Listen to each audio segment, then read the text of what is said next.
বিসমিল্লাহির রহমানির রহিম। আসসালামু আলাইকুম। কেমন আছেন সবাই? আশা করি ভালো আছেন। আমরাও আলহামদুলিল্লাহ আল্লাহ তাআলার অশেষ রহমতে ভালো আছি।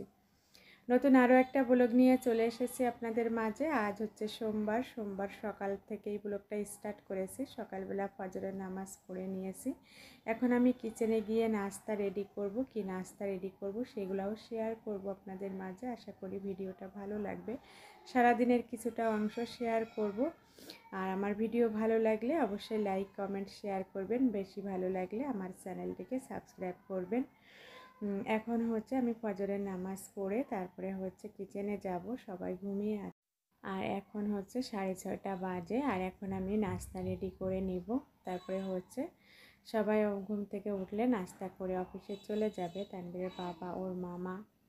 এখন আমি হচ্ছে অফ ক্যামেরায় নাস্তা রেডি করে নিয়েছি। পরোটা ফ্রাই করেছি, তারপরে হচ্ছে ডিম ফ্রাই করেছি টমেটো দিয়ে। এখানে ডিম ফ্রাই করেছি, সাথে হচ্ছে সালাদ দিয়েছি, শসা কেটে দিয়েছি। এই তো সকালের নাস্তা রেডি করে নিয়েছি। আর এখন চাটাও করে নিব, চাটাও দিয়ে দিব। নাস্তা করে ঘরের কাজকর্ম করে নিয়েছি, সেগুলো আর শেয়ার করিনি। এখন আমি দুপুরে রান্নাও করে নিয়েছি। দুপুরে রান্না করেছিলাম এখানে আমি পাবদা মাছ দিয়ে হচ্ছে আলু আর করলা দিয়ে ঝোল কারি করে নিয়েছি। আর হচ্ছে ধুন্দুল ভাজি করেছি, সাদা ভাত করে নিয়েছি। আলহামদুলিল্লাহ দুপুরে রান্নাবান্না কমপ্লিট করে নিয়েছি। এরপরে এখন আমি গোসল নামাজ শেষ করে দুপুরের খাওয়া দাওয়া করে নিব।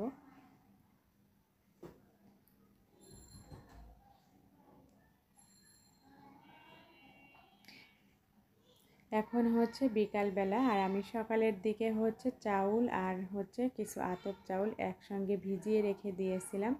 সেটা হচ্ছে এখন আমি ব্লেন্ডার করে নিয়েছি। এর ভিতরে আমি পেঁয়াজ কুচি দিয়েছি, আদা রসুন জিরা ধনিয়া পেস্ট দিয়েছি, স্বাদ মতো লবণ, হলুদ, শুকনো মরিচের পাউডার দিয়েছি। আর কাঁচামরিচটা পেস্ট করে দেওয়া হয়েছে। কাঁচামরিচ কুচি করে দিলে আমার ছেলে তানভীর খেতে পারে না, ঝাল লাগে ওর। এখন আমি বড় বড় করে হচ্ছে চপগুলা ফ্রাই করে নিতেছি। একটা পাশ হয়ে গিয়েছে, এখন উল্টিয়ে দিয়েছি। আর এগুলো এখন ফ্রাই করা হয়ে গিয়েছে, নামিয়ে নিতেছি। আর বিকালবেলা আমার হচ্ছে নিজের হাতের নাস্তা তৈরি করা নাস্তা খেতে ভালো লাগে। আর যেহেতু এবছর অনেক বৃষ্টি হচ্ছে, প্রতিদিনই সকাল বিকাল সবসময় বৃষ্টি হয়। আর বৃষ্টির দিনের নাস্তা এরকম ডালের পাকোড়া খেতে আমার কাছে ভীষণই ভালো লাগে। আমি বেশিরভাগ সময় বাসায় নাস্তা করে বানিয়ে থাকি। এখন হচ্ছে সন্ধ্যাবেলা, তানভীরের বাবা অফিস থেকে চলে এসেছে। আর আসার সময় প্রতিদিনই ছেলের জন্য খাবার নিয়ে আসে।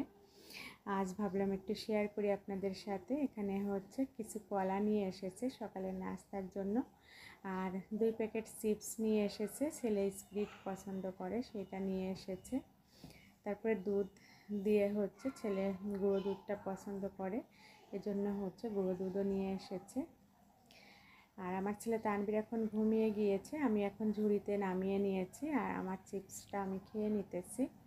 ও যখন ঘুম থেকে উঠবে তখন ওরগুলাও খেয়ে নেবে। এই তো সারাদিনের কিছুটা অংশ শেয়ার করলাম আপনাদের সাথে। আজ এ পর্যন্তই। আল্লাহ হাফেজ।